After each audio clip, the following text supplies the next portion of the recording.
வணக்கம். ஜோதிடம் சம்பந்தமாக மக்களிடையே நிலவி வருகின்ற சில நம்பிக்கைகளைப் பற்றியும் ஜோதிடத்தில் கூறப்பட்டிருக்கின்ற சில அறிவுபூர்வமான விஷயங்கள் பற்றியும் நாம் இப்போது சிந்திக்கப் போகின்றோம். முதலில் அக்னி நட்சத்திரம் காலத்தில் சுபகாரியங்கள் செய்யலாமா என்ற கேள்வியை எடுத்துக் கொள்ளப் போகிறோம். அக்னி நட்சத்திரம் பிறந்துவிட்டால் சுபகாரியங்கள் எதுவுமே செய்யக்கூடாது என்ற கருத்து பரவலாக மக்களிடம் காலகாலமாக இருந்து வருகிறது. குறிப்பாக சொல்லுவதென்றால் தென் தமிழகத்தை விட வட தமிழகத்தில் இத்தகைய நம்பிக்கை அதிகமாக இருக்கிறது. எனக்கு தெரிந்த ஒரு பெரியவர் பிரபலமான ஜோதிடர் ஒருவரை என்னிடம் வசைபாடி தீர்த்தார். காரணம் என்னவென்று நான் கேட்டபோது, கத்தரி நேரத்தில் என் மகன் திருமணத்திற்கு நாள் குறித்து தந்திருக்கிறார், அவரெல்லாம் ஒரு ஜோசியரா என்று கூறி தனது வசைபாடலை தொடர ஆரம்பித்தார்.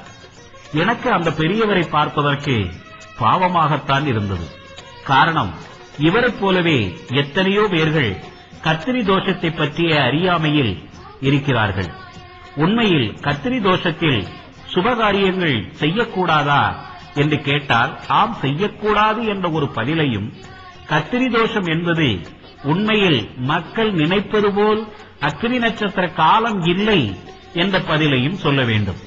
அப்படி என்றால் கத்திரி தோஷம் என்றால் என்ன என்பதுதானே உங்கள் கேள்வி. எந்த ஒரு சுப நிகழ்ச்சிக்கும் நேரம் குறிப்பது நமது வழக்கம். அந்த குறிப்பிட்ட நேரத்தில் ஒரு லக்னம் ஆட்சியாக இருக்கும். அந்த லக்னத்திற்கு 2வது இடத்திலேயும் 12வது இடத்திலேயும் ராகு, கேது, சனி, செவ்வாய் போன்ற பாவ கிரகங்கள் அமர்ந்திருந்தால் அதுதான் கத்திரி தோஷ காலம் எனப்படும். இந்த காலத்தில் சுபகாரியங்களை செய்யக்கூடாது.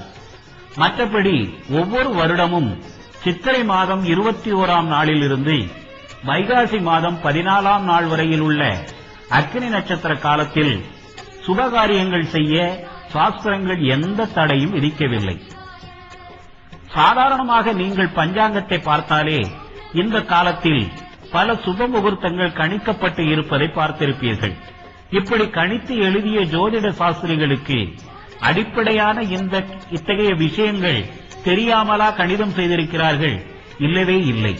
அக்னி நட்சத்திரம் காலத்தில் கிணறு வெட்டுதல், தோட்டம் வைத்தல், மரம் நடுதல், விதை விதைத்தல் போன்ற சுபகாரியங்களை தவிர எல்லாவிதமான நல்ல செயல்களையும் செய்யலாம். இதில் தவறில்லை.